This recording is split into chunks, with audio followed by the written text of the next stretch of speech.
Ben, speaking about Unit 7 now, performing to an audience, so that was the one we did Robin Hood for. Yep. Can you just tell me a bit about how you interpreted your source material in order to create your character? So you got the character of Robin Hood. What was your next step? Did you research? Did you watch any films? Did you do any interviews with people that might have played Robin Hood in the past? Mm-hmm. Anything like that? Yeah, I've never seen Robin Hood before I got given the part.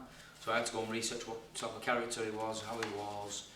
And the original character for Robin Hood was like a very serious character. Like, he weren't like a jokey type character. He weren't evil and he weren't funny. You know, he was just not. So I thought, well, seeing as it's a pantomime, make a bit more of a suave type character out of him. So I researched Jim Carrey, and Jim Carrey helped me create this character. Basically, Which film in particular of Jim Carrey's helped you? Ace Ventura. Ace definitely. Ventura. It's just how he is, and that's when I got told about Robin Hood, and people were like, yeah, Robin Hood's this, does this, does this. You get like this picture in your head what he might be like and who he looks like, and that. And Jim Carrey was straight away. I thought, he must be that type of person. But yeah, you have to do research about the story. I had to watch the film a couple of times, get familiar with it, and yeah, speak to people, get word of mouth, and see just things that can help you be that character and act with other actors as well. How that person is you're talking to. So if you're talking to a king, you're not going to talk to him inappropriately. You're going to speak to him. There's stuff like that, you know. So you've used Jim Carrey as your main influence for your character. What sort of elements of his acting have you directly used to make your version of Robin Hood?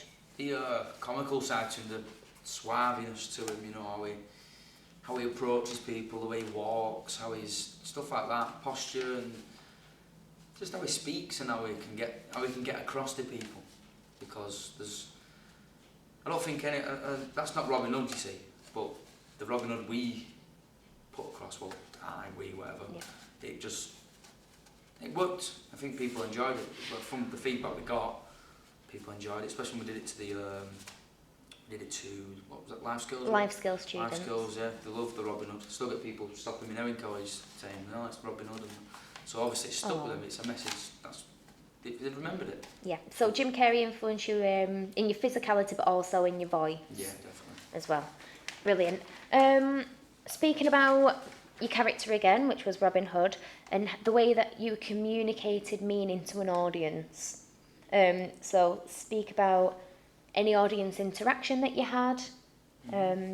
Did you receive any heckling that you had to respond to on the spot?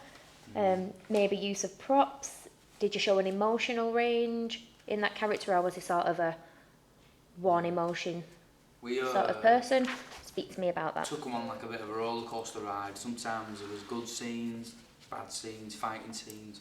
Yeah, we did have some audience interaction, and I come through the audience, talk to a couple of people as I'm walking down. What made you think about that? Because that was your suggestion. Yeah, that was my idea, that wasn't it? Yeah. I just thought it was different, you know, instead of just going, it's Robin Hood and he walks on stage, I thought, well, they're all going to be looking at the stage. If I come behind them, it's going to be a bit of a shock. Because Robin Hood, everyone's waiting to see what this Robin Hood's like, what type of character he is. So I give them the impression that I wasn't Robin Hood and I was pretending to be Robin Hood. Because I was dressed up in a dressing gown and slippers. Now what Robin Hood does that, he doesn't, does he? He's a warrior, he's a Viking type person. So I come on, the first thing you do is hit them with comical, like a bit of a comedy role. Because straight away it's a good beginning, they're watching, they're intrigued.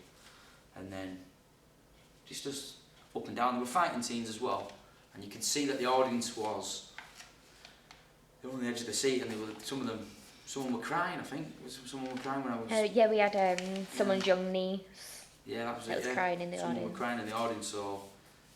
How did that affect your performance? Did you even notice, or? I didn't notice, no, because you're in your character. You're thinking about what's next, what line you're going to say next, and in case a heckler's going to shout stuff at you.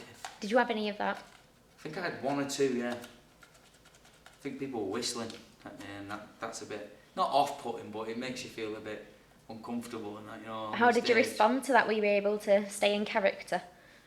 I think I shouted something like, "Why, thank you," or something like that, you know. But that's all you can do. It's family, innit?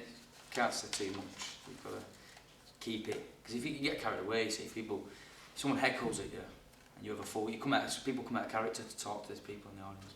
Stay in your character at all times.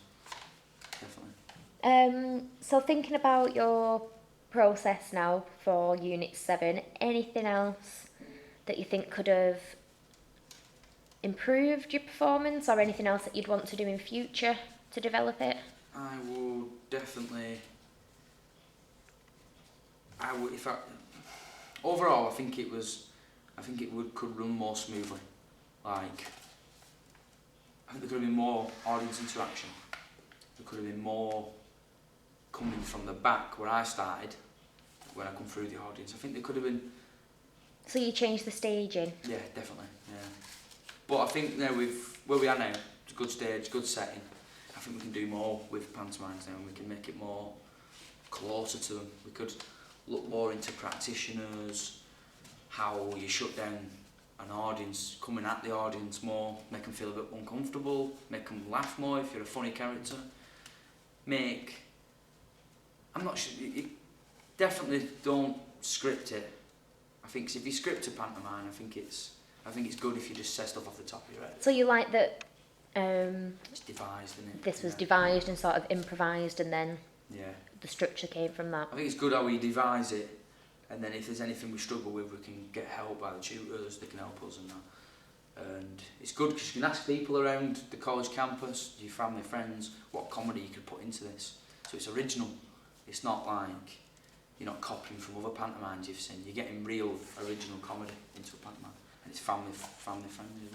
Anything else you want to add? No, I think that's about it. Yep, thank you very much.